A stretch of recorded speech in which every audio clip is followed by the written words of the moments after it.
प्रभु जी तुम स्वामी हम दासा, तुम स्वामी हम दासा। प्रभु जी तुम स्वामी हम दासा। ऐसी भक्ति करे रे आसा,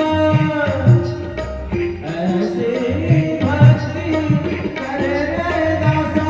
प्रभु जी तुम चरण हम पानी पानी, तुम चरण हम पानी। प्रभु जी तुम चरण हम पानी, तुम चरण हम पानी।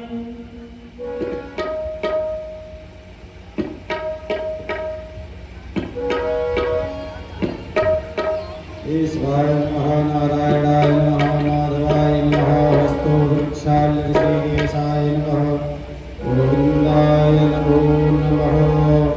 ॐ नारायणं नमस्कृत्य नरं चैव नरोत्तमं देवीं सरस्वतीं व्यासं ततो जयमुदीरयेत्। श्रीराधावल्लचरणाभ्यां नमः। ध्यानार्थे पुष्पाणि समर्पयामि। राखी प्रणाम करें। सर्वोपचारार्थे गन्धाक्षरपुष्पं निवेदयामि।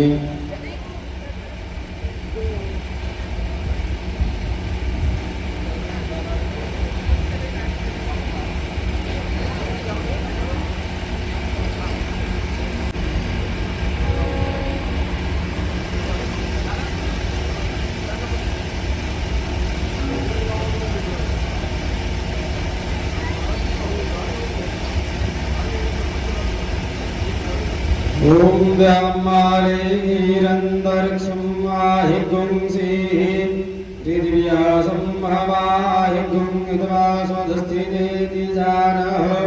प्रणिनाय महते सौभगाय आदस्तवन्दे मनसवदे सतमनसो विरोह सहस्रमनस देवायज्ञं गृहीत्वा वनस्पतिरसोद्धूतो गन्धाद्यो गन्धोत्तमहाग्रेय सर्वदेवानां धूपोऽयं प्रतिगृह्यताम्। धूपम् आग्रापयामि नैवेद्यम्।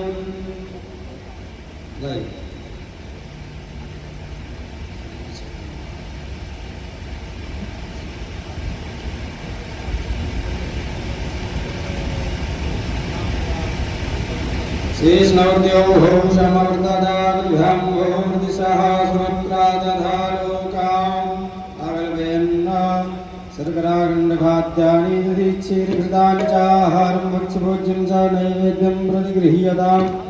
नैवेद्यं नैवेद्यामि आचमनीयं जलं निवेदयामि। विविधफलं समर्पयामि सुफलताम्बूलभङ्गीफलं समर्पयामि। दक्षिणाद्रव्यं ॐ जद्दत्तं जत्पराधानं जगूर्धन् जास दक्षिणाः दातकनिर्वैश्वाकर्मणः स्वर्देवे पुनो दधत कृतायाः पूजायाः साधुगुण्यार्थे द्रव्यदक्षिणां समर्पयामि। इन्द्रपुष्पाञ्जलिः। हरिः ओं यज्ञेन यज्ञमायजन्ता देवास्तानि धर्माणि प्रथमान्य सन्नादेहनागं महिमानः सजन्त यत्र पूर्वे साध्याः सन्ति देवाः। मंत्रपुष्पाञ्जलिं समर्पयामि। व्यासाय विष्णुरूपाय व्यासरूपाय विष्णवे नमो वै ब्रह्मनिधये वासिष्ठाय नमो नमः। कस्तूरीतिलकं ललाटपटले वक्षस्थले कौस्तुभं नासाग्रे वरमौक्तिकं करतले वेणुगणे कंकणं सर्वांगे हरिचंदनं सुललितं कंठे च मुक्तावलिः गोपस्त्रीः परिवेष्टितो विजयते गोपालचूडामणिं नमो ब्राह्मणदेवाय गोब्राह्मणहिताय च जगद्भृताय कृष्णाय गोविन्दाय नमो नमः अपघ्नध्वान्तसहस्रभानवः समीहितार्तार्पणकामधेनवः अपार संसारसमुद्रसेतवः पुनन्तु मां ब्राह्मणपादरेणवः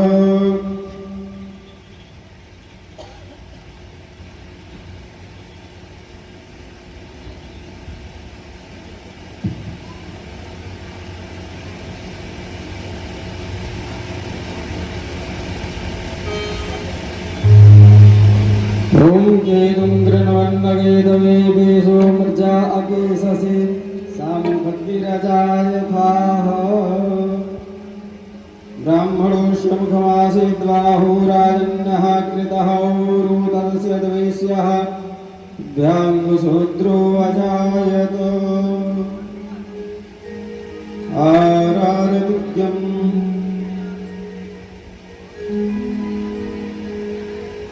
श्री राम जय श्री राम श्रीमन नारायण नारायण नारायण। खड़े लोग अपने अपने स्थान पर भक्तजन खड़े हो जाएंगे।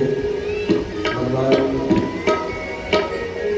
श्रीमद् भागवत ग्रंथ भगवान की दिव्य भावमयी आरती तत्पश्चात भगवान की मंगलमयी कथा में सब लोग बोलता लगाएंगे।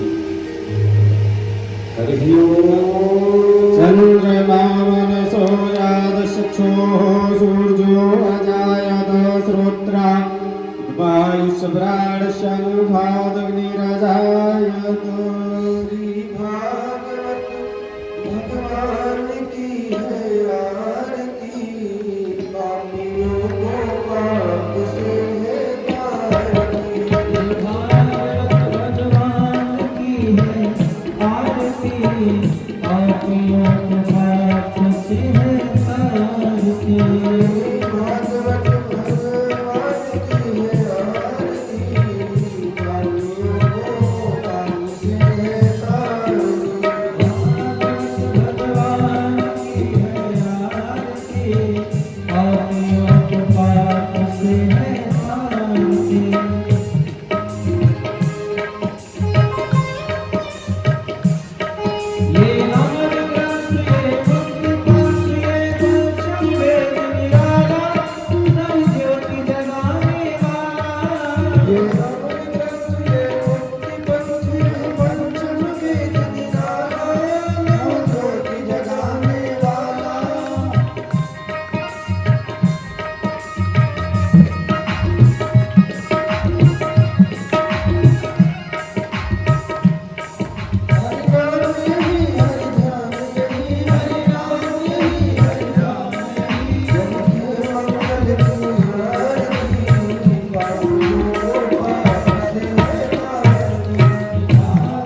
पुष्पाञ्जलिन शीतलीकरणं पुष्पैर्देवादिवन्दनम् आरोग्यार्थे आत्मादिवन्दनम् आरातिग्रहणं देवीं दद्यात् देवं दद्यात् स्वयं गृहीत्वा मन्त्रपुष्पाञ्जलि ॐ मा विश्वादश्चक्षुरो तद्विश्वादो मोघो विश्वादो बाहुरो तद्विश्वादस्पाता साम्बाहुव्यां धमति साम्पातनेद्याव भूमि जनयं देव एकः भूर्वास्व प्रार्थना भृगवन्त पुष्पाञ्जलिं समर्पयामि नमस्करोमि पुराण पुरुषोत्तमाय नमः।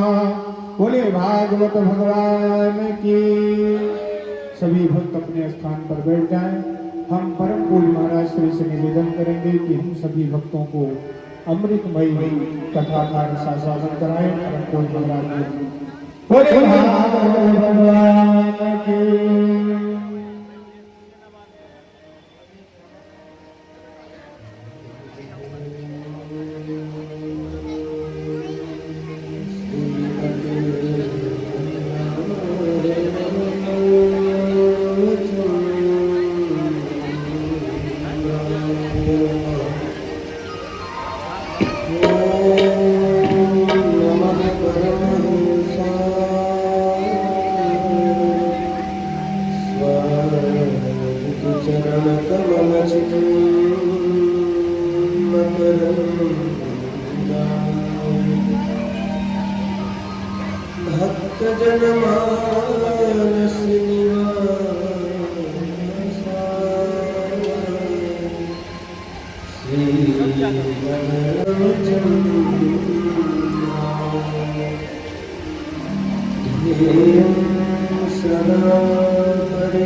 राम जी के राम जी हमारे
राजा राधे श्याम श्याम श्याम राधे श्याम श्याम श्याम राधे श्याम श्याम श्याम राधे श्याम श्याम श्याम राधे श्याम श्याम श्याम राधे श्याम श्याम श्याम राधे श्याम श्याम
सत्संग की संख्या में परावर्ण हो गई है कि उपस्थित श्रोता बंधु तथा श्रद्धा माताएं बहने महंत संत गुरुजन आचार्यगण,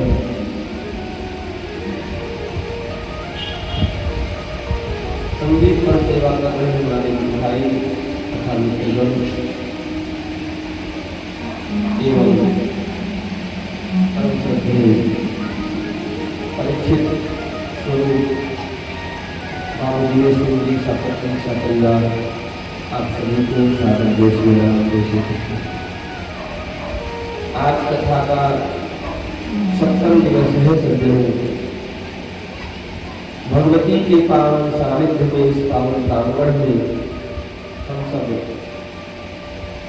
भागवत के दिव्याति दिव्य प्रसंग को, रसमय भाव में प्रसंगों को हृदयांकन कर रहे हैं। यह भूमि, यह प्रांगण भागवत के दिव्य श्लोकों से, मधुराधिमधुर मंत्रों से गुंजायमान हो रहा है। आज 70 दिवस है कथा का। जिस भूमि पर भगवान की कथा हो जाती है, जिस जीव के कर्म इंद्रियों में भगवान की कथा, कर्मों में भगवान की कथा पड़ जाती है, यह धन्य हो जाता है। मानव तन को पवित्र करने का सज्जनों, इस मन को पवित्र करने का दूसरा कोई साधन नहीं। वस्त्र गंदे हो जाए तो उनको धोबी काट दिया जाता है। वस्त्र गंदे हो जाए तो उनको साफ करने का अनेकानेक साबुन होता है, सर्फ होता है, निर्मा होता है, इससे वस्त्र साफ किए जाते हैं। किंतु हमारा यह तन, हमारा मन गंदा हो जाए तो भगवान की कथा ही एक ऐसी है कि वो साफ कर सकते हैं। भगवान का भजन ही एक ऐसा है कि जो हमारे गंदे मन को निर्मल कर सकता है।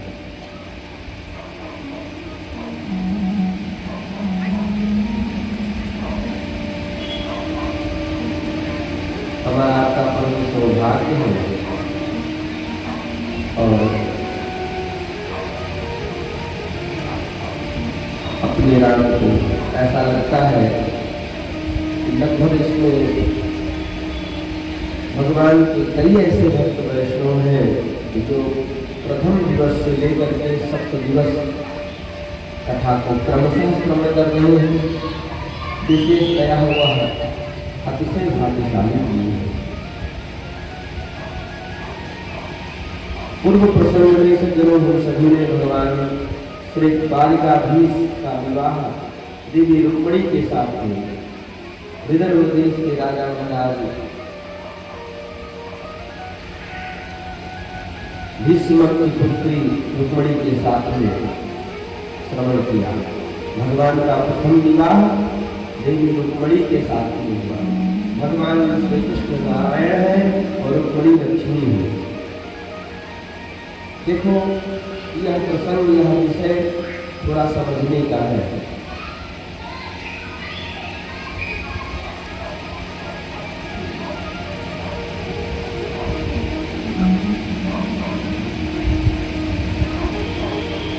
लक्ष्मी सदैव नारायण की है और नारायण की नहीं। लक्ष्मी के हम पुत्र बन सकते हैं, लक्ष्मी के पुत्र बन सकते हैं, लक्ष्मी के भाई बन सकते हैं, किंतु लक्ष्मी पति हम कभी नहीं बन सकते। लक्ष्मी पति तो केवल नारायण है, भगवान है। जो लक्ष्मी पति बनने का प्रयास करता है उसकी स्थिति शिशुपाल के जैसे होती है। शिशुपाल ने लक्ष्मी का पति, रुक्मिणी का पति बनने का प्रयास किया। लक्ष्मी का एक नाम है माताओं सज्जनों, चंचला, कभी एक ही नहीं। आज हमारे पास है, कल दूसरे के पास है, कल तीसरे के पास है। लक्ष्मी चंचल है और पूर्णतया परम पुरुष परमात्मा नारायण ही उनके पति हैं। मतलब जो सोचते कि केवल धन हम कमाए, धन को संग्रह करें, घर खर्चा न करें, धन किसी को दे नहीं, ऐसा संभव है क्या? एक दिन नारायण प्रकट होंगे और अपनी लक्ष्मी का हरण करके आपके पास से ले जरूर जाएंगे।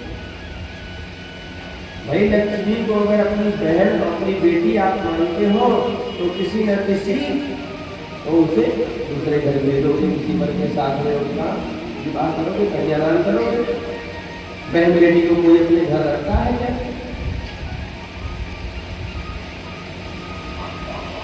अस्तु लक्ष्मी का स्वरूप है और लक्ष्मी सदैव ध्यान करें नारायण को। और कई लोग तो केवल लक्ष्मी की उपासना करते हैं, नारायण की नहीं करते, ये भी उनकी भूल है। देखो किसी स्त्री जाति को अपने घर पे बुला लो, चाहे आप पड़ोस के हो, चाहे वो कोई आपके संबंधी रिलेशन की हो, आ जाएगी, आपका संबंध अच्छा है, आपके घर रहेगी, 10-20 मिनट आगे हो गई घंटे, इसके बाद में वह महिला फिर अपने घर को जाने के लिए परेशान होगी। क्यों? अब उसको टेंशन होगा, उसको चिंता होगी कि हमारे पति देवता आए होंगे घर पे, उनको जलपान कराना है, उन्हें भोजन देना है। तो जितनी जल्दी से जल्दी हो सकेगा वो अपने घर भागने का प्रयास करेगी। और उसके पति को भी यदि अपने घर बुला लो, जब तक उसके पति देवता आपके घर रहेंगे तब तक वो आपके घर रहेंगे। नारायण की संयुक्त उपासना करो लक्ष्मी के साथ में, तो नारायण जब तक आपके घर रहेंगे तब तक लक्ष्मी आवास चकाचक बना रहेगा। एक लक्ष्मी है उल्लू वाहिनी और एक लक्ष्मी है कर्म वाहिनी। उल्लू पर जो अकेले लक्ष्मी को बुलाते हैं तो उल्लू पे बैठ के आएंगे। आप उल्लू को जानते ही हो, उल्लू मतलब जो उल्लू बनाते हैं, उल्लू कब उल्लू बना करके लक्ष्मी को अपने ले जाए वापस पता नहीं। और करुणारूढ़ होकर के लक्ष्मी नारायण के साथ समझ रहे हैं? देखो भगवान के विवाह प्रसंग की कथा हम लोगों ने कल श्रवण किया। विवाह बहुत जरूरी करते हैं, जरूर करो और समय पे करना चाहिए। अब तो लोग 35-35 साल 40-40 साल विवाह ही नहीं करते, तो क्यों नहीं करते? अरे सर्विस लग जाए तो करे।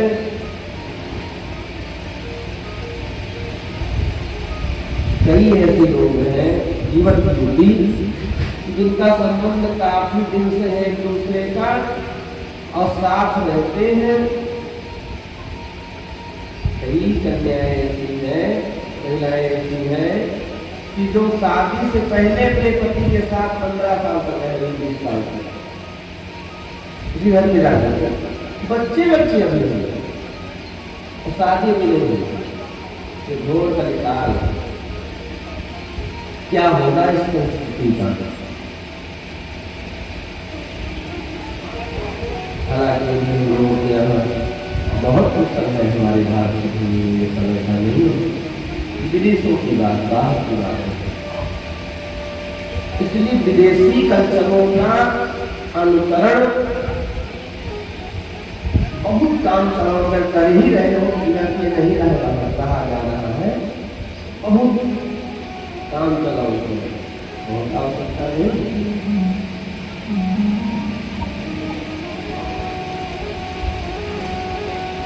विवाह किसे कहेंगे?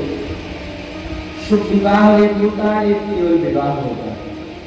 शुभ विवाह वह है जिसमें मंगल कृत्य दिखाई पड़े, जिसमें सदाचार संयम की भावना दिखाई पड़े, जिसमें दोनों कुल के कुलगुरु और माता पिता श्रेष्ठ बड़े बूढ़े भूमिका का वाहन करें, निर्वाहन करें, जिसमें वेद शास्त्र की मर्यादा का सविधि पूर्वक पालन हो, शुभ विवाह है। राम कथा में 4 विवाह है, 2 विवाह तो शुभ विवाह हुए और 2 केवल विवाह हुए। इसके जल्दी से करना है। शुभ विवाह हुआ भगवान श्री राम जी का, जो दोनों कुल के कुलगुरु कीमती थी कि यह विवाह हो। दोनों कुल के माता पिता का विचार था कि यह विवाह शुभ है, यह विवाह सर्वसम्मति थी। वेद शास्त्र का सविधिपूर्वक पालन हुआ, वे शुभ विवाह हुआ। भगवान देवाधिदेव महादेव का विवाह मैया पार्वती जी के साथ हुआ। अभी आपने उसको श्रवण किया, ये शुभ विवाह है। और विवाह किससे हुआ? किसका? बोले विवाह हुआ था दंडकारण्य में श्री देवी सूर्पणखा जी का। इसके साथ में थोड़े समय के लिए वार्ता रूप विवाह, संवाद रूप विवाह, किससे? राम जी से विवाह हुआ था नारद जी का। किससे? विश्व मोहिनी के साथ। भाई जैसे युवक ने युवती को पसंद कर लिया, कन्या ने वर को पसंद कर लिया, वर ने कन्या को पसंद कर लिया, बस और कोई भूमिका नहीं, कोई शास्त्रीय व्यवहार नहीं, कोई विधान नहीं, कोई गुरु माता पिता की उनकी उपना नहीं, वहाँ कोई उनकी मति नहीं। यह आजकल ज्यादा चल रहा है।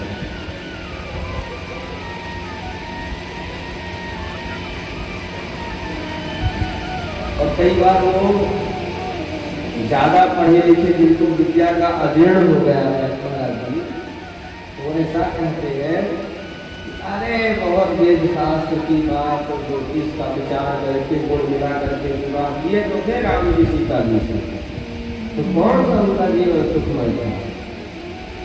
जीवन भर वन में भटके, सीता जी का 2-2 बार वनवास हुआ, कौन सा सुख मिला उनको? वे नर लीला करने आए थे, वह नारायण है। वो मानव लीला करने आए थे तो हमें आपको बताने आए थे कि मनुष्य शरीर प्राप्त करने के बाद में इतना तप करना पड़ता ही, यह संसार दुखमय है, इतना दुख उठाना पड़ता ही। दुख और सुख सज्जनों ये तो प्रारब्धानुसार मिलते हैं, और यह है एक गाड़ी के पहिया के समान, कभी ऊपर तो कभी नीचे, समय चक्र बदलता रहता है। कोई व्यक्ति ऐसा आप नहीं बताएंगे कि जो केवल दुख ही दुख भोगता हो, और ऐसा कोई आप नहीं बता सकते जो केवल सुख ही सुख भोगता है, सुख ही सुख का भोग किया हो। समझ रहे हैं? एकावता विवाह में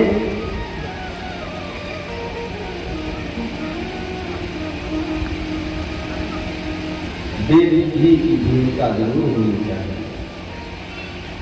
कुल के माता पिता का आशीर्वाद जरूर होना चाहिए।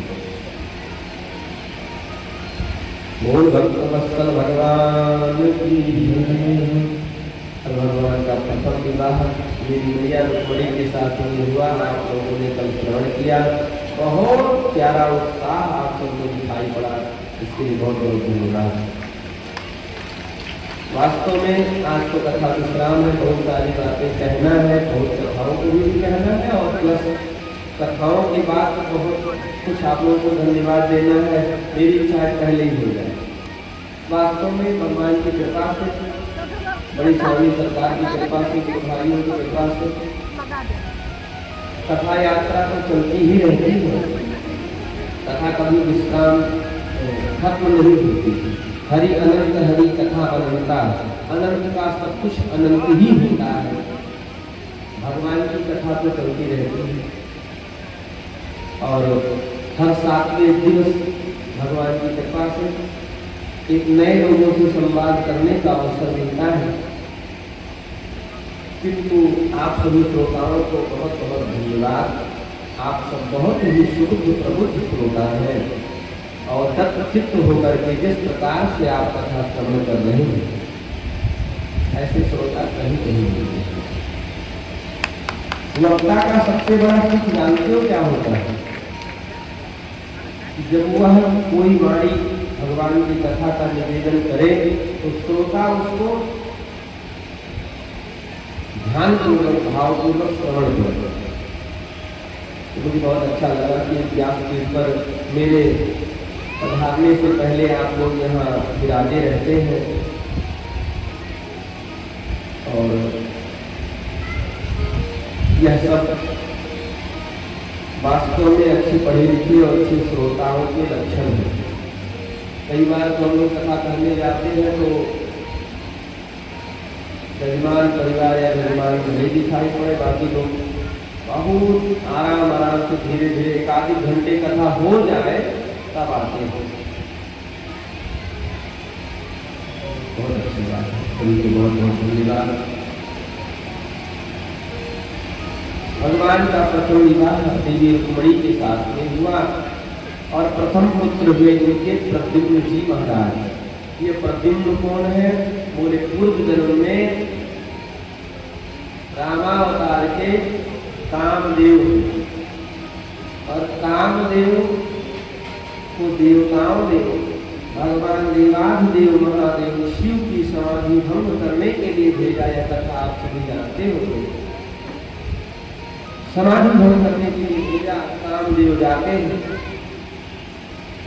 देवताओं ने कामदेव को प्रकट किया। कामदेव आए देवताओं के पास, बोले हाँ भैया बोलो,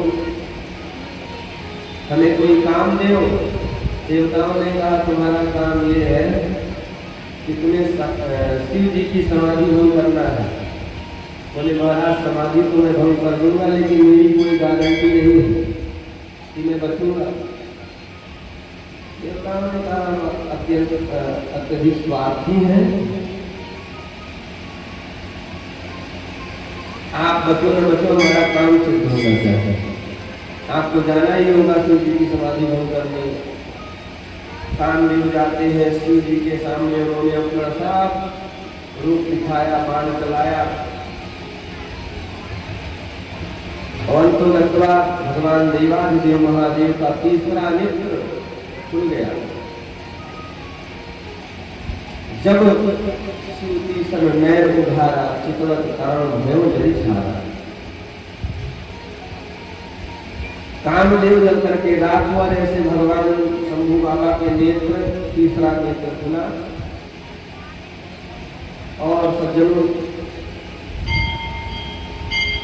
बहुत बहुत धन्यवाद दिया। व्यासपीठ का पूजन कर रहे हैं और सभी का सम्मान कर रहे हैं। व्यासपीठ से बहुत बहुत आशीर्वाद करते हुए के साथ आप स्वागत करिए।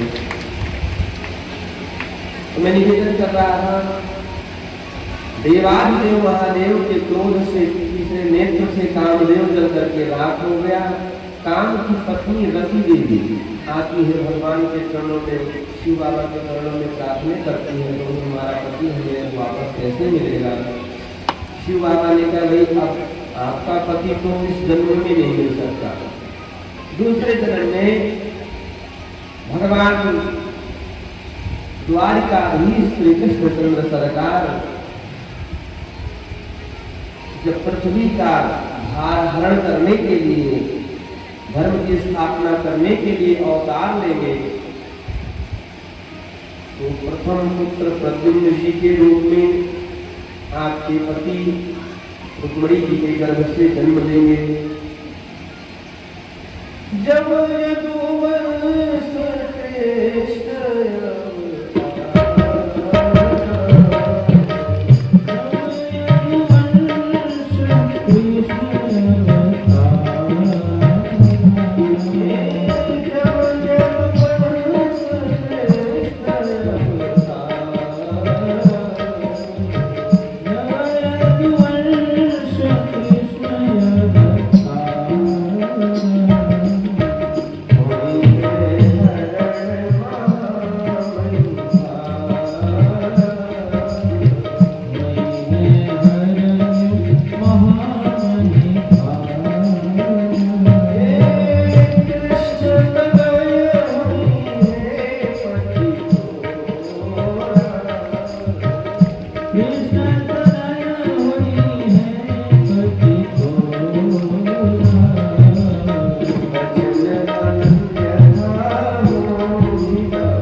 यदुवंश कृष्ण अवतार।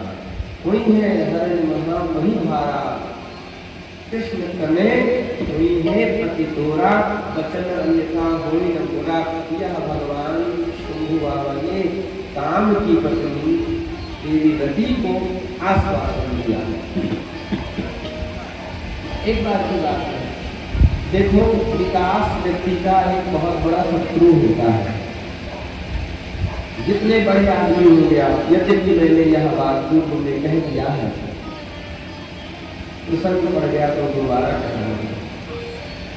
जितने बड़े आप आदमी होंगे, जितने ज्यादा आप विकास करेंगे, जितने आपके प्रशंसक होंगे, पीछे ही उतने ज्यादा आपके दुश्मन बनेंगे, आपके शत्रु होंगे, आपके निंदक भी होंगे। समझ रहे हैं आपको?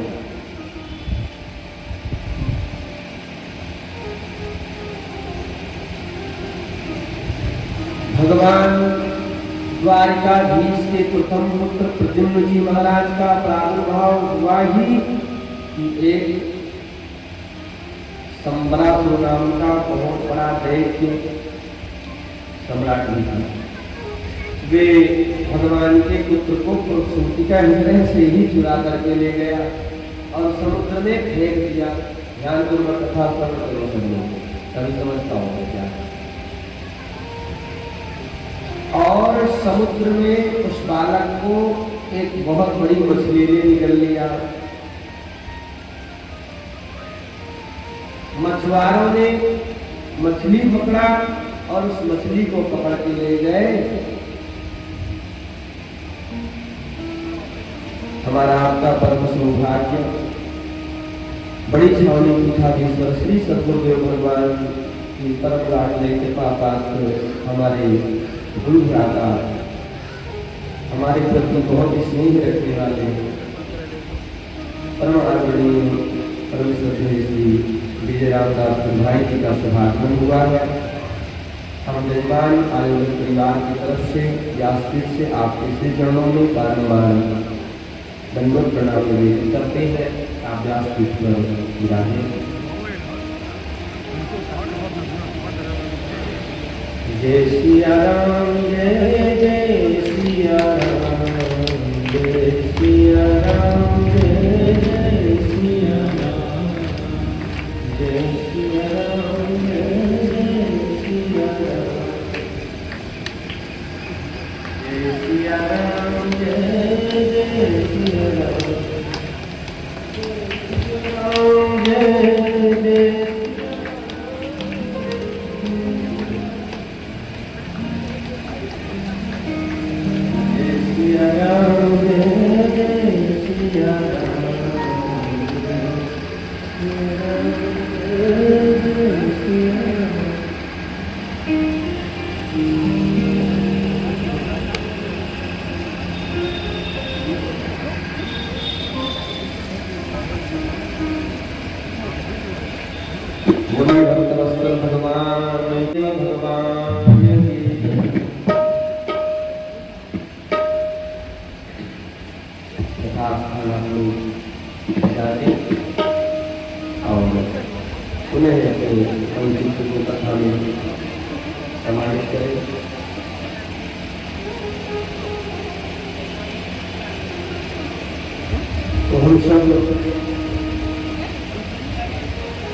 कथा प्रसंग के माध्यम से प्रद्युम्न जी का चरित्र श्रवण कर रहे हैं।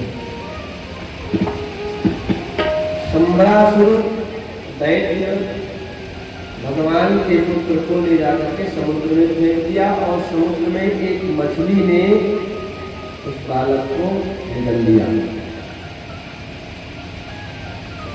मछुआरों ने मछली को पकड़ के ले जाकर के दरबार में सम्रासुर को पहुंचा दिया। रसोई घर में मछली गई, उसका पेट फाड़ा गया तो बालक मछली के पेट से मानव पुत्र, बड़ा आश्चर्य। क्या किया जाए? पालन कौन करे इसका? सम्रासुर के यहाँ एक दासी रहती थी जिसका नाम मायावती। सम्रासुर ने कहा कि देखो तुम्हारी सेवा है, इस बालक का पालन पोषण तुम्हें करना है। देवी मायावती बड़े लाड से उस बालक को पालने लगी, सेवा करने लगी। एक दिन की बात है, नारद जी महाराज पधारे और मायावती से नारद जी ने कहा, देवी आप जिनकी सेवा कर रही हैं, उस बालक की जानती हो ये कौन है? महाराज जी तो मछली का पुत्र है, मछली के पेट से महाराज के यहाँ प्राप्त हुआ। इस दरबार में हमें आदेश है सेवा करने का। जिसको पुत्र की भांति आप मान रही हो, सेवा कर रही हो, यह आपके पति देवता है और आप इनकी पत्नी है रति देवी। पूरा वृत्तांत महाराज नारद जी ने सुना दिया। देवी रति को समझ में आ गया और जोरदार सेवा करी। बड़े हुए प्रद्युम्न जी थोड़े ही समय में विवाहावस्था को प्राप्त हुए। एक दिन की बात है, प्रद्युम्न जी ने कहा, हे मां, आप सेवा करते समय बाल्यकाल से हमारी सेवा कर रही हैं। सेवा करते समय आप मां की भांति हमें दिखाई पड़ती है, किंतु कुछ दिनों से आपका व्यवहार प्रेमिका के जैसे लग रहा है। इसका तात्पर्य क्या है, यह बताने की कृपा कर। देवी रति ने सारी बात मायावती ने विस्तार से बताया और पश्चात कहते हैं, संबरासुर से फिर युद्ध हुआ है प्रद्युम्न जी का। कथा तो बहुत विस्तार की है और संबरासुर को समाप्त करने के बाद में महाराज प्रद्युम्न जी अपनी पत्नी देवी रति के साथ में अर्थात मायावती के साथ में पधारे हैं द्वारिका। और द्वारिका में देवी रुक्मिणी ने अपने पुत्र को प्राप्त किया। बाल्यकाल काल से ही मैंने तो सूचिका ग्रह से ही हो गया बालक, और जब घर में वापस आया तो बहू लेकर के आया। माताओं को बहुत ज्यादा पुत्र के विवाह की चिंता होती थी। भगवान ने भी अपने पुत्र बहू का दर्शन किया। इस प्रकार से भगवान का प्रथम विवाह और भगवान के प्रथम पुत्र प्रद्युम्न जी का चरित्र, उनका शुभ विवाह संपन्न हुआ।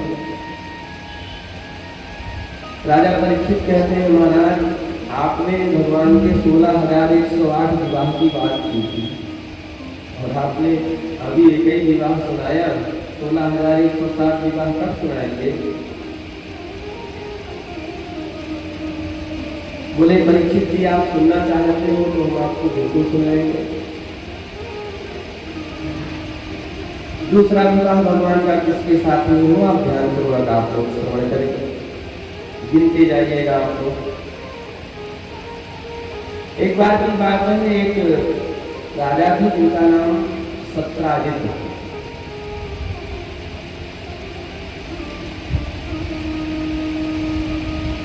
और सत्राजित के पास में एक ऐसी मणि थी जिसका नाम स्फुलिंगक मणि है, जो 8 भार सोना देती थी।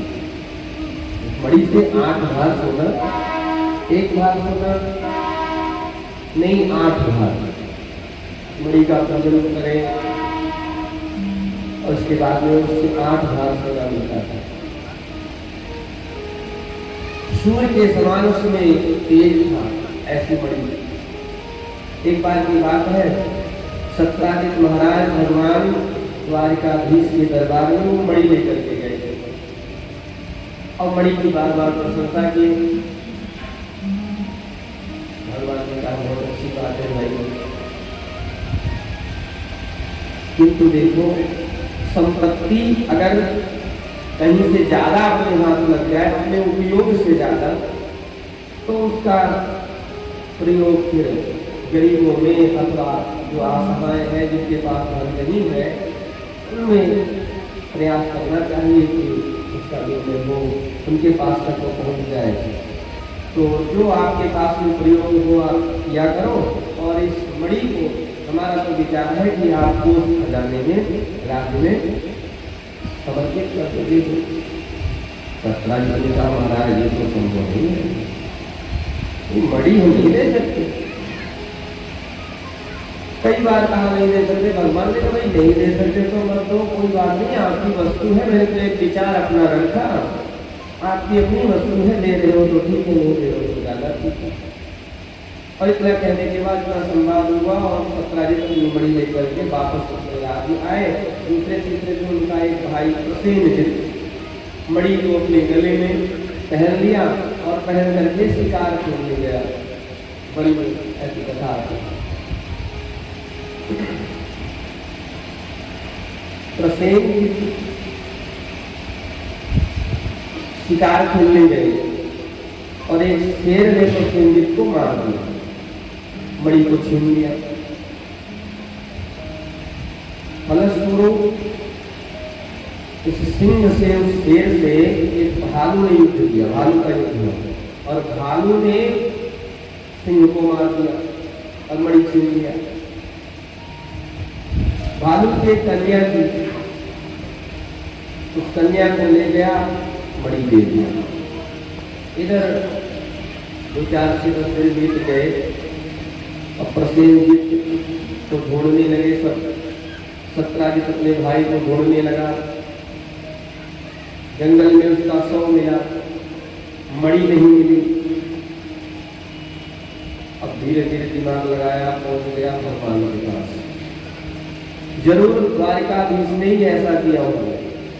मणि उस दिन हम उनके घर ले गए थे, उनके महल में गए थे और हमने मणि की चर्चा भी की, उन्होंने मांगा भी था, हमने दिया नहीं।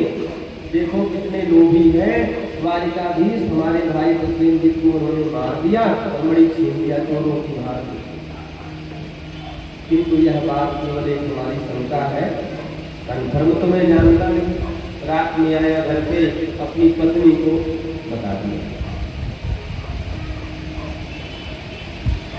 सोचा था किसी से नहीं बताऊंगा जब तक कन्फर्म बात नहीं पता चल जाएगी, लेकिन पत्नी से नहीं छिपा पाया। मन की बात मन में चल रही थी, पत्नी के पास में आया, पत्नी को बताया कि ऐसा भगवान ने किया है, द्वारिकाधीश ने किया। किंतु देवी आप किसी से मत कहना, अभी ये बात कोई कन्फर्म नहीं है, ये हमारे मन की शंका है। अब पत्नी बेचारी रात भर तो किसी प्रकार से रह गई, क्यों कोई मिला नहीं बताने वाला, किससे बता दे जाए। प्रातः होते ही माताओं का एक पुराण होता है जिसका नाम प्रपंच पुराण है। सब नहीं तो प्राय लगभग भगवान शंकर जी को जल भी चढ़ा रही है और सुनती हो तो पड़ोस में ऐसा हो गया, ओम नमः शिवाय, ओम नमः शिवाय, ओम नमः शिवाय भी चल रहा है और साथ में अरे तुम्हें नहीं पता है उनके यहाँ तो ऐसे लोग हैं। अब किसी ने पूछ दिया होगा, बहन तो तुम्हारे देवर की मृत्यु हो गई, सुना है किसी ने मार दिया और मणि ही पहन के करके गए तो छीन लिया किसी ने, तो बेचारी कब तक याद रखे कि नहीं बताता। हाँ कहे क्या बताए, वो सब जो भी कुछ है ये सब किया कराया द्वारिकाधीश का ही। निकल गया मुझसे। अब निकल जाने के बाद में माड़ी हो जाए कंकड़ बात का वापस तो आता नहीं, बात कितनी भी बनाई जाए। पड़ोसन ने फिर अपनी पड़ोसन से और अपनी पड़ोसन ने फिर अपनी पड़ोसन से धीरे धीरे यह बात समाज में चर्चा का विषय हो गई। करने जतन बना पूरे समाज में लोग कहने लगे तो इसमें कौन सा आश्चर्य का है बात, ये कोई आश्चर्य की बात थोड़ी है। द्वारिकाधीश अब द्वारिकाधीश हो गए, वो तो बचपन के चोर हैं। पहले बहुत छोटे थे तो मक्खन की चोरी करते थे, सुना है। ब्रज में ग्वालिनियों के मटके चुरा लेते थे और बड़े हुए तो हमने सुना कि वो घाट से ग्वालिनियों के वस्त्र चुरा लेते थे। और भाई बड़े हो गए हैं, राजा महाराजा हो गए तो बड़ा बात मानते हैं, हीरा जवाहरात मणि चुराने लगे। भादों का चंद्रमा जो लोग देखे होते हैं वो इस कथा को सुन ले तो कलंक से बच जाते हैं, इसलिए ध्यान पूर्वक सुनना। पुरानी माताओं को ये बात जरूर पता है। तो क्या किया जाए, भगवान के कान में भी भाई ये बात पड़ी, चारों तरफ से लोग कह रहे हैं कि कृष्ण ने चोरी की, द्वारिकाधीश ने चोरी की। भगवान ने सोचा जो कार्य किया जाए वो लगे तो चलो एक बार सुना भी जा सकता है। 10 बार कोई कह रहा तो एक बार हमने किया ही है, इसलिए कहा बड़े हैं तो गलती तो हो ही गई, सुना जा सकता है। लेकिन जो काम न किया हो उसको कोई व्यक्ति कहे तो आदमी कल्पना जाता है। भगवान को लगा भैया मणि का खोज तो हमें ही करना पड़ेगा, ये मणि तो चर्चा का विषय हो। मणि को ढूंढने के लिए भगवान निकल पड़े, वन में गए, एक सिंह के 100 को पहले पाते हैं, इसके बाद और आगे बढ़े तो एक गुफा मिली, उस गुफा में द्वारकाधीश भगवान प्रवेश कर गए। गुफा में प्रवेश किए तो एक भालू की कन्या, सही होगी कोई 14-15 साल, मणि से खेल रही थी। तो भगवान ने कन्या से मणि छीनने की चेष्टा की। अब मणि छीनने की चेष्टा भगवान ने उस कन्या से की तो कन्या रोने लगी। अब कन्या की रुदन को सुन करके कन्या पिता तब तक आ गया। कन्या पिता भालू आया और आते ही महाराज आओ बताओ, भगवान ने एक मौका दे दिया, बदले में भगवान ने भी 2 मौका दे दिया। बराबर मुक्केबाजी चलने लगी। 26 दिन तक बहुत जोरदार युद्ध हुआ और 27वें दिन भगवान ने उन भालू के माने अर्थात श्री जामवंत जी के एक नस को मार मार करके ढीला कर दिया और फिर हाथ जोड़ करके जामवंत जी महाराज बोले, प्रभु हम आपको पहचान गए, आप ही हमारे त्रेता वाले स्वामी श्री राम जी हैं। प्रभु यहाँ कैसे? जामवंत जी महाराज रामावतार में कथा आती है, जब भगवान निश्चरों का संहार करके लंका से वापस अयोध्या आ गए तो जामवंत जी ने कहा, प्रभु हमारी एक इच्छा रह गई। रावण की सेना में तो हमें हमारे कर्तव्य कोई दिखाई नहीं पड़ा और अपनी सेना में भी हनुमान जी थोड़े से लगे, लेकिन वो भी लड़का बच्चा, उनसे कहा हम लड़ाई करें, युद्ध करें, आपसे थोड़ा जोड़ हमारा बनता है, यदि आपकी इच्छा हो तो 2-2 हाथ हो जाए। भगवान ने कहा नहीं नहीं, ये हमारा मर्यादा अवतार है और आपकी इच्छा यदि है तो ये मनोरथ भी आपसे हम पूर्ण करेंगे, द्वापर युग में मिलिए।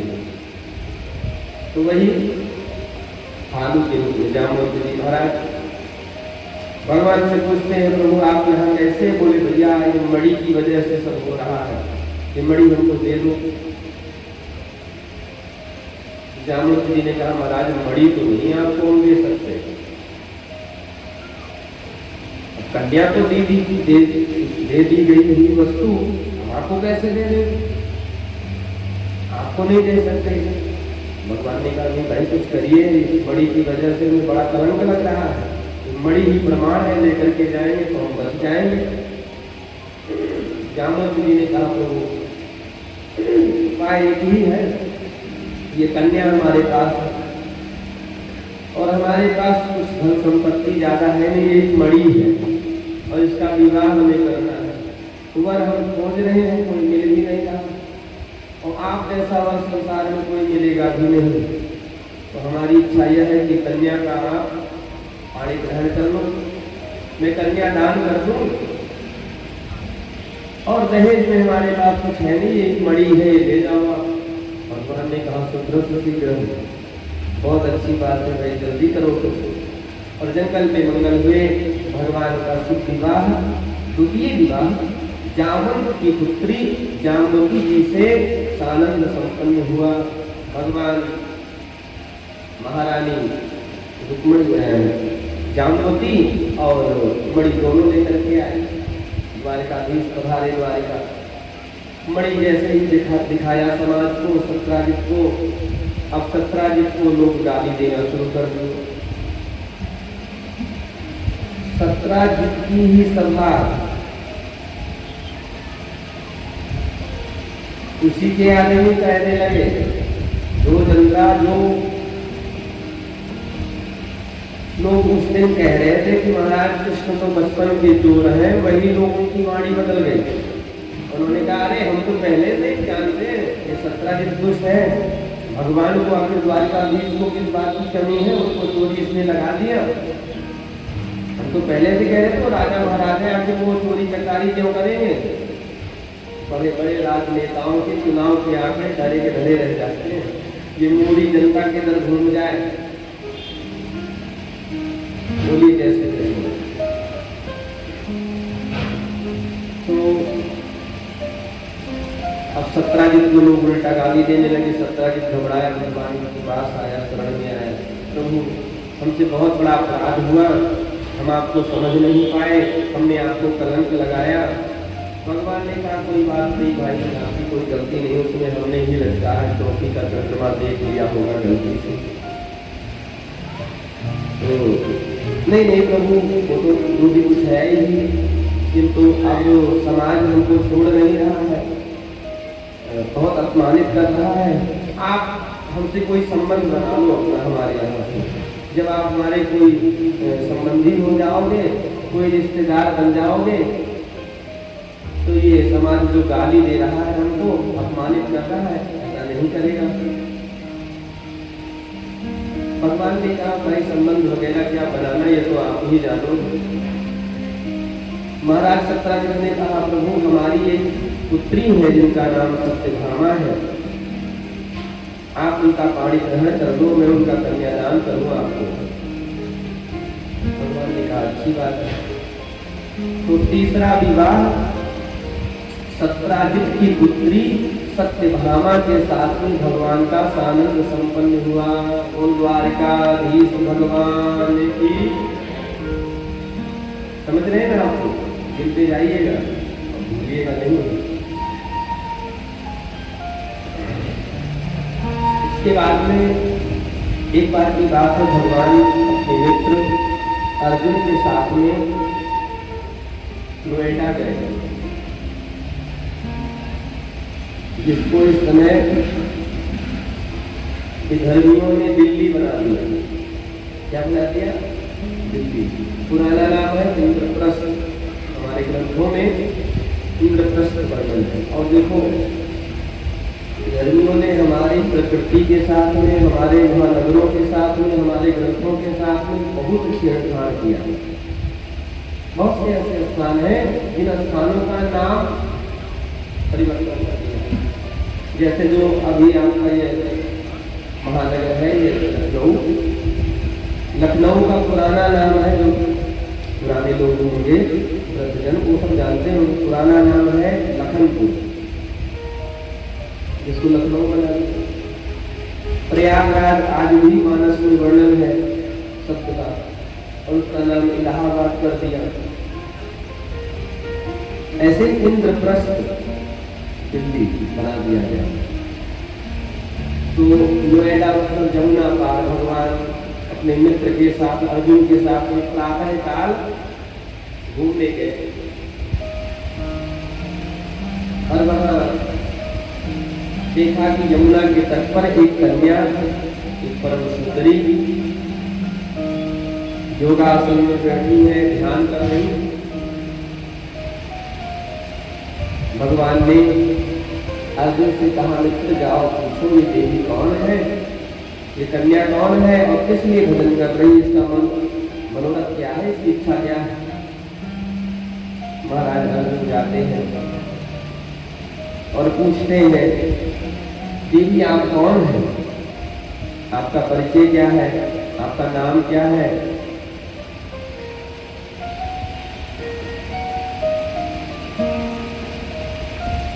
उस कन्या ने और क्यों भजन कर रही है, भजन के बदले में क्या चाहती है, उस कन्या ने अपना परिचय दिया। अहम देवस्य सवितुर गृहीता पतिमिच्छति विष्णुं वरेण्यं वरदं तपः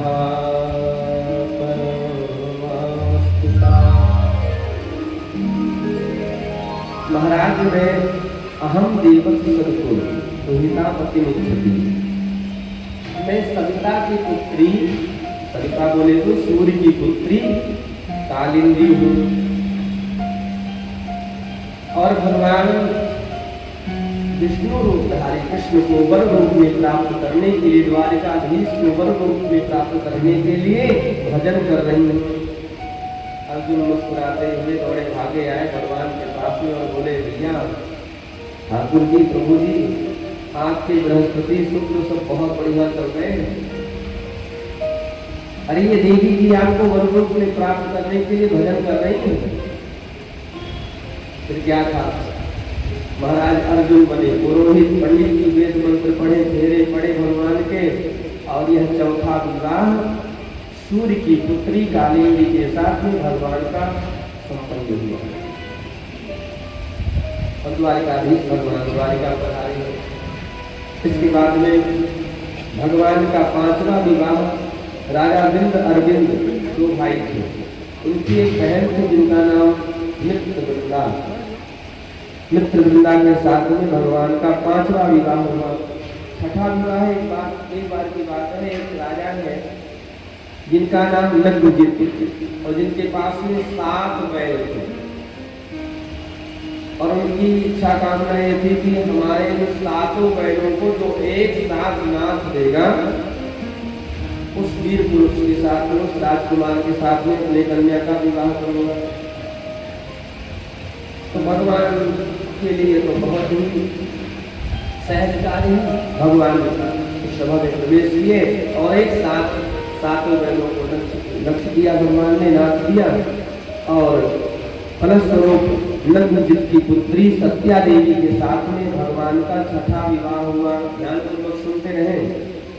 7वां विवाह एक बार की बात है, महाराज वसुदेव की एक बहन है जिनका नाम श्रुतकीर्ति, और श्रुतकीर्ति भगवान को बाल्यकाल से ही भगवान की बुआ लगती है, बहुत स्नेह करती है, प्रेम करती है। इनके मन में विचार है कि जब श्री कृष्ण बड़े होंगे तो इनके यहाँ से हम अपना कोई एक संबंध बनाएंगे, कोई रिश्ता बनाएंगे। लोग रिश्तेदारी जब पुरानी पड़ने लगती है तो नया करने के लिए अपने बेटियों का विवाह आदि करते हैं। तो श्रुतकीर्ति की पुत्री का नाम भद्रा, और भद्रा का विवाह यह 7वां विवाह श्रुतकीर्ति पुत्री भद्रा के साथ में भगवान का सानंद संपन्न हुआ। 8वां विवाह भगवान का मगध देश की राजा लक्ष्मणा देवी के साथ सानंद संपन्न हुआ। ये भगवान की अष्टपटरानियां हैं, सत्यभामा था। इसके बाद में 16,100 विवाह भगवान के एक ही स्थान पर, एक ही मंडप पर, एक ही जगह हुए। कैसे हुए, कहाँ हुए, ये आप समझ। 16,100 विवाह एक भूमि से प्रकट हुआ, इसलिए भौमासुर कहलाया। कुछ लोग नरकासुर भी था, दैत्य राजा भी था। उसने प्रतिज्ञा की थी कि 20,000 कुमारी कन्याओं के साथ में मैं फेरे लूंगा, विवाह करूंगा। तो 16,100 कन्याओं को अपने राज्य में उसने अपने कारागार में बंदी बना रखा था। और एक बात की बात है, भगवान उसके कारागार में पधारे हैं। पहले तो वह नरकासुर नाम के, भौमासुर नाम के उस दैत्य का उद्धार करते हैं, और तत्पश्चात उन राजकुमारियों को भगवान मुक्त करते हैं। मुक्त कंठ होकर के वह राजकुमारियां भगवान से कहती हैं, प्रभु संसार में हमारा कोई आश्रय, कोई सहारा नहीं है, अब हम कहाँ जाएं? कोई पुरुष हमें पत्नी के रूप में स्वीकार नहीं करेगा, पिता और भाई भी मुझे अपनी पुत्री बहन के रूप में स्वीकार नहीं करेंगे, हम किसके दरबार में जाएं? हे सरकार, हमारे इस कर को अपने कर में आप धारण कर दो, हमारे हाथ को अपने हाथ में आप धारण कर दो। एक ही उपाय है, और उनका भाव यहाँ था, हरे अवध सैया मोरी छोड़ो न बजिया, अवध सैया मोरी छोड़ो न बजिया, सिया के सैया मोरी छोड़ो न बजिया, सिया के सैया मोरी छोड़ो न बजिया, छोड़ो न बजिया, छोड़ो न बजिया,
द्वारिकाधीश की इन राजकुमारियों का भगवान ने पाणी ग्रहण किया। सज्जनों माताओं, और भगवान 16,100 महारानियों को लेकर के अपने यहाँ द्वारिकाधीश द्वारिका पधारे। 16,100 प्लस 8 पूरे हो गए आपके 16,108। बोलेंगे तो नहीं आप लोग? भगवान के कितने विवाह हुए, कहाँ कहाँ कैसे हुए, यह आपको श्रवण किया से आप अनुभव करें। अब ये 16,108 विवाह के आध्यात्मिक अर्थ हमारे यहाँ महात्माओं ने बताए हैं। ये क्या है, इसकी ध्यान पूर्वक सुनिए। वेद में 3 कांड हैं। कितने कांड हैं? 3 कांड। पहले कांड का नाम है ज्ञान कांड। ज्ञान कांड के 4,000 मंत्र हैं। दूसरे कांड का नाम है कर्म कांड। कर्म कांड में 80,000 मंत्र हैं। और तीसरे कांड का नाम है उपासना कांड, जिसमें 16,000 मंत्र हैं। तो सज्जनों, उपसंगे असलम उपासनम, यह उपासना कांड का जो 16,000 मंत्र है, माताओं बहनों भाइयों, यही भगवान की 16,000 रानियां हैं। आप लोग चित्त हो रहे हैं, ध्यान पूर्वक इस प्रसंग को श्रवण करें, तभी समझ में आएगा। यह आध्यात्मिक भाव है। वेद के 3 कांड है। पहले कांड का नाम ज्ञान कांड, दूसरे कांड का नाम है कर्म कांड, तीसरे कांड का नाम है उपासना कांड। और उपासना कांड में 16,000 मंत्र हैं। तो जो उपासना कांड के 16,000 मंत्र हैं, यही भगवान की 16,000 पत्नियां हैं। 100 प्रकार के जो उपनिषद हैं, यह भगवान की पत्नियां हैं। और गीता में गीता गायक भगवान गोविंद ने जो अर्जुन को उपदेश किया है, भूमिरापो नलो वायु खम्भनो बुद्धिरेव च अहंकार इति यम्मे भिन्ना प्रकृतिस्तथा, यह है 8 प्रकार की जो प्रकृति है, समझ रहे हैं, ये भगवान की अष्टपटरानियां हैं। तो 8 प्रकार की प्रकृति, ये भगवान की अष्टपटरानियां, 100 प्रकार के उपनिषद, ये भगवान के 108 रानियां हुई, महारानियां हुई। और 16,000 जो उपासना कांड के मंत्र हैं,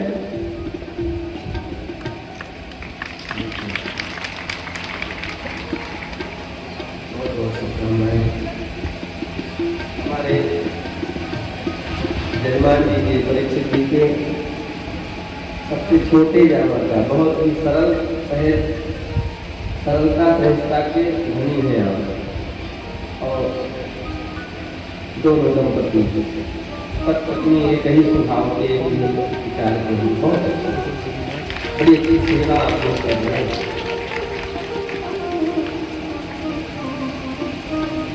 ये इनके 8 पुत्र हैं। पुत्र की हमें तो नहीं लगा कि कोई कमी है, शायद बेटा इतना न कर पाता, बहुत आशीर्वाद याद। तो 16,108 हमारे बड़ी छावनी सदगुरुदेव भगवान की कृपा पात्र हमारे गुरु भाई जी का स्वागत कर रहे हैं। आप सभी मित्रों का, आचार्यों का स्वागत, संगीत पर सेवा कर रहे गुरु भाई जी मित्रों का स्वागत, व्यास का पूजन, आपको बहुत बहुत शुभकामनाएं। तो भगवान के 16,108 विवाह हो गए, समझ में आप लोगों को आ गया। अब प्रत्येक रानियों से 10-10 पुत्र हुए हैं और एक कन्या। हिसाब किताब घर पे आप लोग लगा लेना। आगे चल करके भगवान के परिवार की बहुत बड़ी सीमा हुई है, संख्या हुई है। ये इसका नाम 56 करोड़ यदुवंशी, 56 करोड़ यदुवंशी के रूप में भगवान का परिवार हुआ।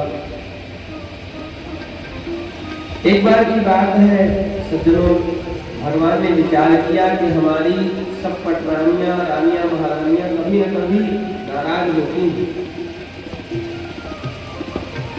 किंतु देवी रुक्मणी कभी नहीं नाराज होती। चलो आज इनको तनिक विनोद करते हैं इनके साथ में। ये नाराज होती है तो कैसी लगती है, कैसे दिखती है। भगवान आज प्रथम प्रवेश किए रुक्मणी के कक्ष में, और प्रवेश करते ही भगवान ने कहा, रुक्मणी जी ये बताओ तुमने हमसे विवाह क्यों किए।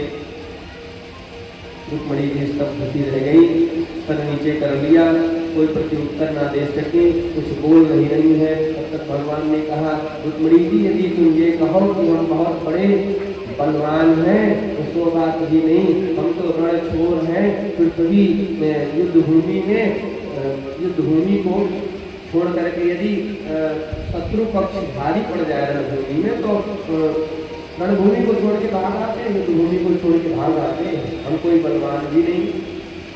यदि तुम ये कहो कि हमने बहुत बड़ा कोई गुण है तो हमने कोई गुण नहीं है, चोर चक्कारे हम और हैं।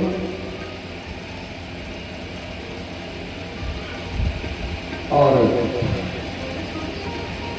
रुक्मणी यदि तुम यह कहो कि हम बहुत बड़े कुल के हैं, बहुत बड़े मैया बाप के बेटा है, तो बात भी नहीं, हमारे तो मैया बाप तक का पता नहीं है, कोई हमको नंद का बेटा बोलता है तो कोई वसुदेव का पुत्र बोलता है। इतना सब कुछ भगवान कह रहे थे, रुक्मणी जी अभी कुछ बोल नहीं रही है, सर नीचे कर रखी है, और रुक्मणी जी सोच रही है अपने मन में ऐसा प्रश्न आज आखिर कर क्यों रहे हैं, और कब कर रहे हैं, जब 10 पुत्रों के पिता हो गए, इतने वर्ष बीत गए, इसका मतलब है कि हमसे कोई बहुत बड़ी गलती हो गई है, तभी ऐसा प्रश्न कर रहे हैं।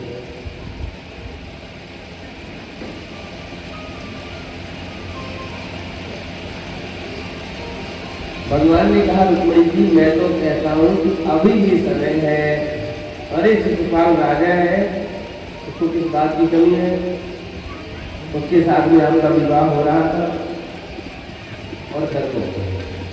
और इतना कहना था महाराज कि रुक्मणी के रहे सहे वो सवास समाप्त हो गए।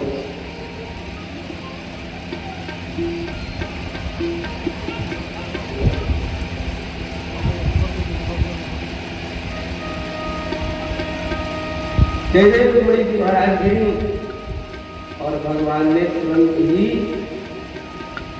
4 हाथ अपने बनाए और 2 हाथ से रुक्मणी जी को पकड़ा, 2 हाथ से पंखा चलने लगे, जल उस पर प्रक्षालन करने लगे, रुक्मणी जी को होश आवाज आए और भगवान काली पीट करके हंसना शुरू किए।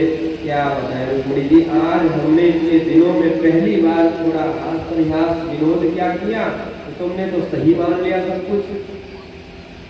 इस संसार गृहस्थी में हर व्यक्ति त्रिताप से ऐसे ही इतना परेशान, इतना पीड़ित है, दिन भर का हारा थका व्यक्ति पुरुष शाम को घर आता है तो सोचता है कि अपने परिवार बच्चों में जाएंगे,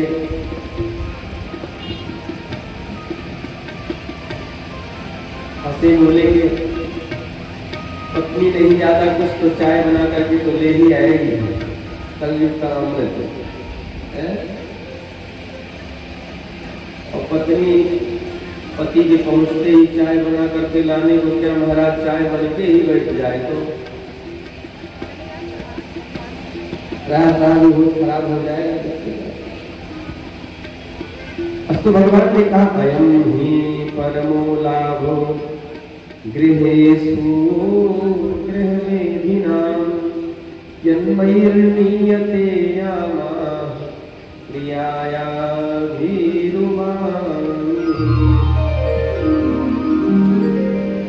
अरे भामिनी तुमने तो यह सही सत्य में ही मान लिया। रुक्मणी जी ने भी हंस करके जवाब दिया और कहा प्रभु आपने इन बातों को भले ही हंसी मजाक में विनोद में कहा, किंतु जो कुछ कहा आपने वो यथावत यथार्थ सत्य कहा है। भगवान ने कहा क्या कहें रुक्मणी जी, जो हमने कहा वो एकदम यथार्थ सत्य आपको लगा? बोले हाँ यथार्थ सत्य आपने कहा। कैसे? तो रुक्मणी जी ने कहा प्रभु आपने पहले तो यह कहा कि हमें कोई गुण नहीं है, ये सत्य बात प्रभु आपने कहा, आपने कोई गुण नहीं है इसलिए आपके भक्तजन आपको निर्गुण कहते हैं।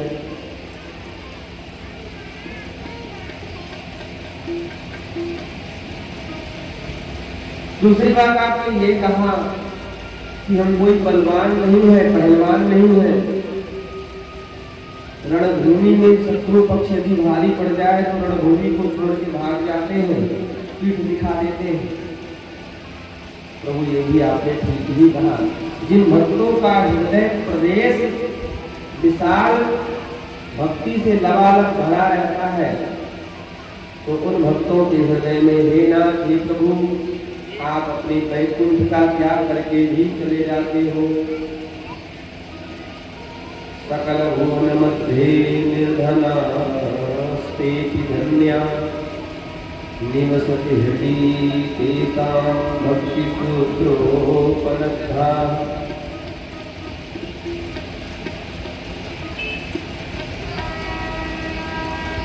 भक्ति में समुद्र जिन भक्तों का हृदय हो जाता है, उनके हृदय में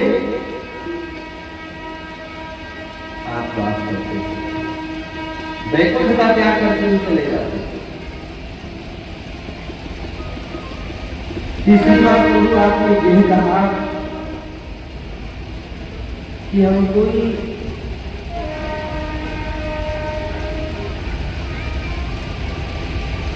श्री हरि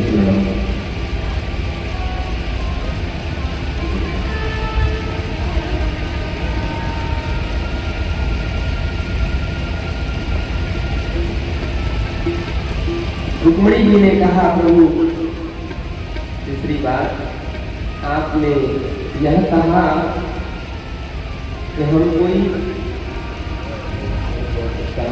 साधु जी, हमारे यहाँ संस्कृत में छंद होता है, तो कई छंद है, 28-29 प्रकार के छंद, जिनमें एक छंद का नाम है शार्दूल पीड़ित छंद। तो आपका नाम है शार्दूल। हमारे यजमान जी के सबसे बड़े वाले जहाँ माता के पुत्र हैं, आप बहुत बहुत शुभकामनाएं, बहुत मंगल आशीर्वाद, भगवान की कृपा हो आप पर। व्यास जी का पूजन कर रहे हैं, स्वागत कर रहे हैं।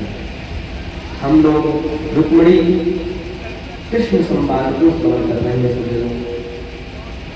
तो रुक्मिणी जी ने कहा, प्रभु तीसरी बात कि हे ठाकुर जी, आपने यह कहा कि हम कोई बहुत बड़े कुल वाले नहीं, परिवार वाले नहीं है, माता पिता के पुत्र नहीं है, ये बात भी आपने ठीक ही कहा।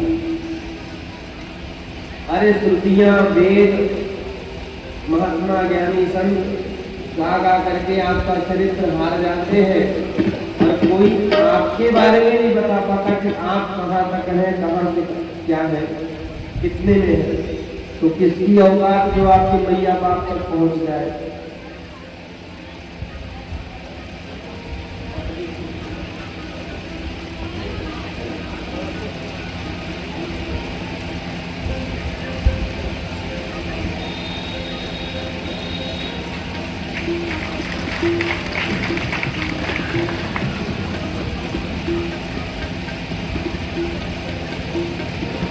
और सबसे बात यह है, भगवान के अनेक अनंत अवतार हुए हैं, हुआ करते हैं।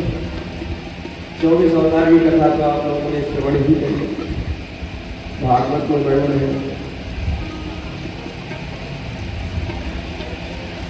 तो भगवान के कितने माता पिता है, कौन है, यह कह पाना कठिन है। हमारे भक्त ब्रजवासी तो भूखियां तो कहती हैं, कन्हैया से चिट्ठी लेते हुए, हरिया की जाति न जानी जाए, बलम मेरो सत जतिया।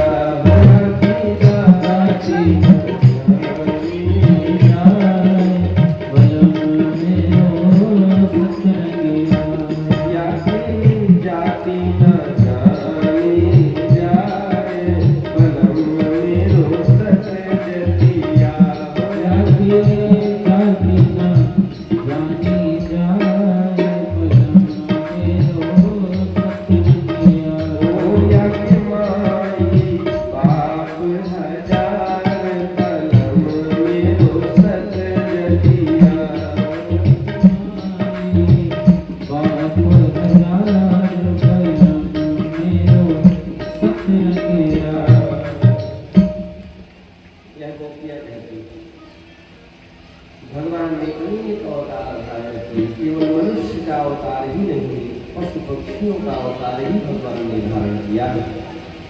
क्यों? पशु पक्षी कहीं यह न सोचे कि भगवान हमारे नहीं हैं, हम उनके नहीं हैं। भगवान उनके वंशकुल में भी जाकर के जन्म लिए। कश्यप बन गए, मत्स्य बन गए, बाराह बन गए,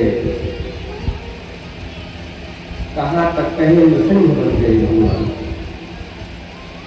बोल भक्तवत्सल भगवान की। भगवान ने कहा, वाह भाई रुक्मणी जी, आप तो बहुत पढ़ी लिखी हो, बहुत विद्वान हो, आज हमने तनिक विरोध न किया होता आपसे तो आपकी विद्वता के बारे में तो हमें पता ही। ज्ञान वैराग्य के बारे में केवल भागवत महात्मा में हम लोग बताते हैं, किंतु प्रत्यक्ष दर्शन आप में होता है और यह भगवान की कृपा का फल है। भगवान की कृपा से ही संभव हो पाया। हृदय प्रदेश में वैराग्य का उत्पन्न होना भी भगवान की कृपा, संतों की कृपा, संतों की सानिध्य, गुरु की कृपा से ही संभव हो पाता है।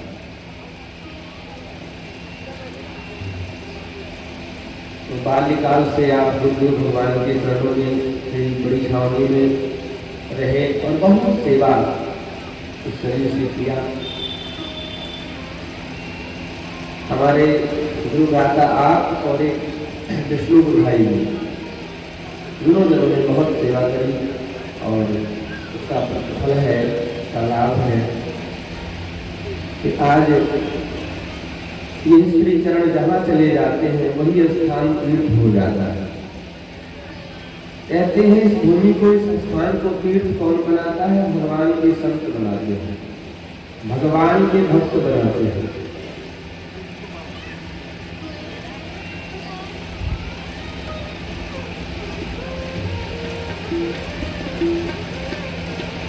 तो हम सब बड़भागी हैं।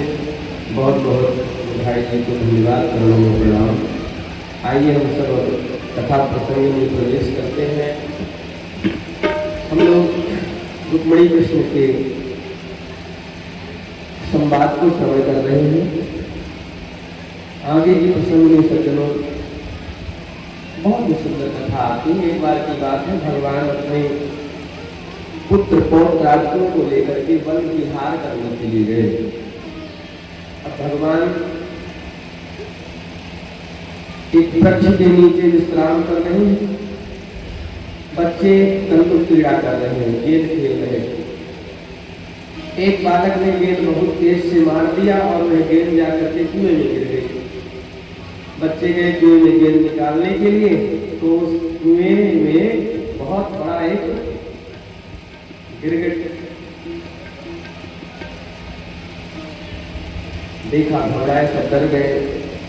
भगवान के पास में आए, पिताजी चलिए देखिए प्रभु, उसमें में बहुत बड़ा कोई गिरगिट है। भगवान आए, उसके ऊपर अपना हाथ बढ़ाए और जैसे ही अपना वरदहस्त भगवान उसके ऊपर रखते हैं तो वह दिव्य महापुरुष के रूप में प्रकट हो गया। भगवान ने कहा, भाई कौन है आप, आपका परिचय क्या है? तो अपना परिचय देता है। नृगो नाम नरेन्द्रोहम इक्ष्वाको तनयः प्रभो दान शिक्षायमानेषु यदि ते कर्णस्पृशम्। महाराज में इक्ष्वाकु वंश का राजा हूँ, नाम है हमारा नृग। भाई तो ये गिरगिट कैसे बन गए? बोले प्रभु, एक बार की बात है, हमसे अनजाने में एक अपराध हुआ, जानबूझकर नहीं, अनजाने में। भगवान ने पूछा कि क्या आप करते थे भाई, जिसकी वजह से आप ऐसे बन गए? महाराज मैं दान करता था। किस चीज का दान करते थे? बोले गौ का दान करता था। कितनी गाय दान किए? बोले महाराज कितनी मत पूछो, इस पृथ्वी के अणु परमाणु कोई गिन सकता है, वनस्पति वृक्षों को कोई गिन सकता है, आकाश के तारों को यथासंभव कोई गिन सके, किंतु हमारे दान की संख्या को कोई गिन नहीं सकता है। भगवान ने कहा वही तो पूछ रहे हैं हम कि आपने कौन सा ऐसा दान किया? बोले हम गौ का दान करते थे। भगवान बोले बूढ़ी ठेली गायों का दान करते रहे होंगे आप, जो मारने दौड़ती नहीं होगी ऐसा गाय दान करते रहोगे, इसलिए गिरगिट बन गए। नहीं प्रभु, पयस्वनी तरुणी शील रूप गुणोपपन्ना कपिला हेम श्रृंगी। गायों का नाम बताते हैं। सबसे पहले कहते हैं महाराज पयस्वनी, दूध देने वाली गाय को हम दान करते थे, नहीं कि गाय दूध छोड़ दे करते दान। बूढ़ी गाय नहीं, तरुणी। और शील रूप मतलब मारने मारने वाली गाय नहीं, सीधी गाय हम दान करते थे। अनेक गुणों से संपन्न कपिला हेम श्रृंगी, ये गायों के कितने नाम है। शुद्ध भारतीय वेद लक्षणा गौ माता का मैं दान करता था। भगवान ने कहा जिस पैसे से तुम गाय खरीद के अपने गौशाले अपने राज्य में लाते रहेंगे, वो पैसा न्याय से अर्जित नहीं रहता होगा। नहीं प्रभु, ऐसी बात नहीं। न्यायार गीता रूप पूरा सबकता, न्याय से अर्जित धन रहता था। और मैं क्या करता था कि चरण चांदी से, सींग सोने से मढ़वा करके गाय देता था ब्राह्मणों को दान। भगवान बोले भैया तब तो इससे गिरगिट बन गए हो। जब इतना सत्कर्म किए,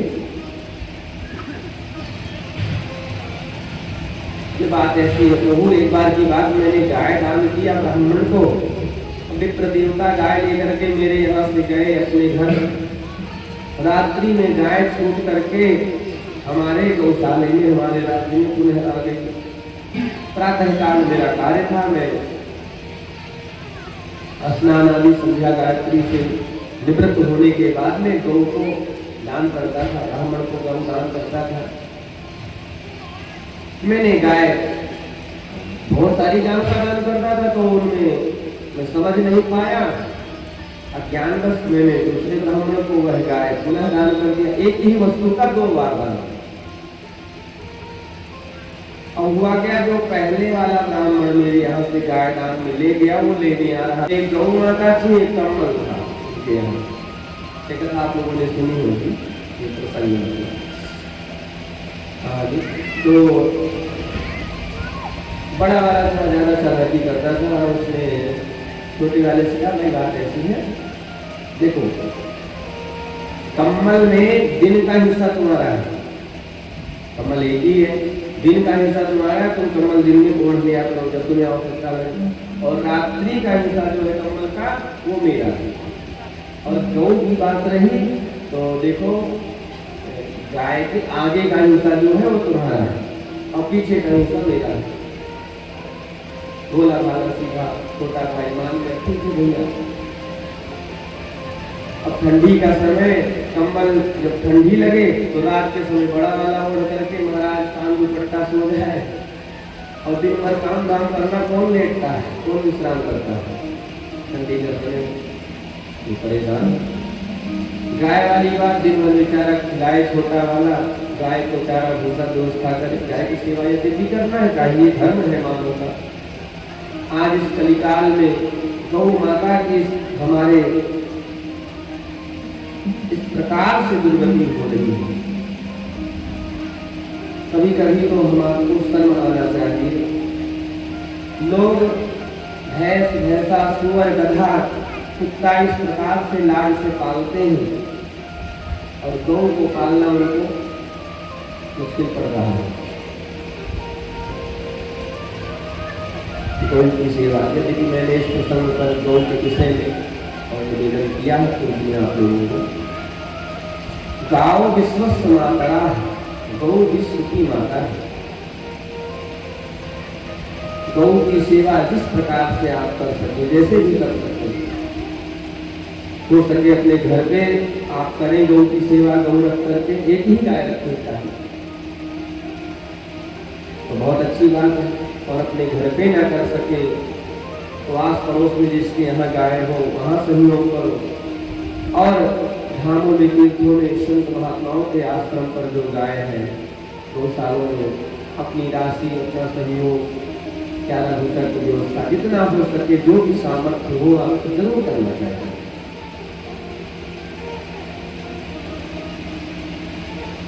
तो छोटा वाला बेचारा गाय को खिलाता, सेवा करता, बड़ा वाला शाम को दूध निकाल लेता, तो पीछे का हिस्सा हमारा है। अब बहुत परेशान का कोई व्यक्ति मिला, भैया ऐसा है कि देखो मरने बढ़ने से तो कौन बचा है, सबको होना ही पड़ता है, और ऐसे रह जाओगे तो एक काम करो, रात्रि के समय जब कम्बल की बात आए तो दिन भर तुम्हें आवश्यकता हो तो ओढ़ो, नहीं तो शाम के समय जैसे 4 से 5 बजने वाले हो कम्बल को धुल करके फैला दो। तो बोले ये क्या चीज है, तो बोलो भैया ऐसा है कि दिन भर का हमारा सिस्टम है, तो दिन में हमने उसको झंडा लगा के धुल करके फैला दिया, 1-2-4 दिन ऐसा कर दो तो अपने आप बुद्धि ठिकाने आ जाएगी। और गौ माता की बात रह गई तो देखो गौ की सेवा करो, अच्छी बात है, लेकिन जब गौ माता का दूध निकालने आए बड़ा वाला भाई, तो एक पतली सी छोटी सी छड़ी लो और गौ माता के कान पे धीरे से बांधो। गौ माता खड़ी नहीं हो और दूध निकाल नहीं पाए, ऐसा करना शुरू किया तो बड़ा वाला बोलता है क्या कर रहे हो भाई, गाय खड़ी नहीं हो रही, दूध कैसे निकाले? बोले भैया बात ऐसी है कि देखो पीछे का हिस्सा आपका, वो आपकी सिर्फ गलती है, गाय खड़ी हो गया, आगे का हिस्सा हमारा है, और गाय को मैं खिलाता हूँ, मैं इसको चारा भूसा व्यवस्था करता हूँ, तो मैं आ भी सकता हूँ। बड़े वाले ने कहा आप दोनों लोग दूध का प्रयोग करेंगे, गौ माता की सेवा मिलजुल के करेंगे, और कमल की बात दोनों लोग प्रयोग करेंगे। ये भाव यहाँ है यहाँ पर कि राजा ने कहा महाराज विप्र देवताओं, गौ ऐसी वस्तु है नहीं जिसको दो भागों में विभाजित किया जा सके। अब दोनों ब्राह्मण एक ही गाय के लिए अड़ गए, उसके बाद में दोनों ब्राह्मण छोड़ करके गाय दरबार में ही चले गए। फलस्वरूप राजा की मृत्यु का समय आया, उनके दूत आए, पकड़ के ले जाने लगे, और ये उनके दूत बोले महाराज ये बताओ आप पुण्य पहले भोगोगे या पाप भोगोगे? बोले महाराज पहले ये बताओ कि हमारा पुण्य ज्यादा है, हमने पुण्य अपने जीवन में ज्यादा किए हैं कि पाप किए हैं? बोले नहीं महाराज आप गौदान बहुत किए हो, आपका पुण्य बहुत है, पाप थोड़ा सा है, जाने में बन गया है। बोले तो पाप जो है थोड़ा है, इसलिए उसको पहले भुगत जाए, हमें भुगवाए दो, और जो पुण्य है अधिक है तो उसको आराम से चकाचक भोगते रहेंगे। राजा नृप कहता है प्रभु पाप हमारे एक है कि जो गिरगिट का शरीर हमें मिला, और पुण्य ये है जो आप श्री के दर्शन हो गए। बोल द्वारिकाधीश भगवान की। भगवान अपने पुत्रों को यहाँ उपदेश करते हैं किसी साधु वैष्णव भक्त के धन को कभी भी हरण न करो।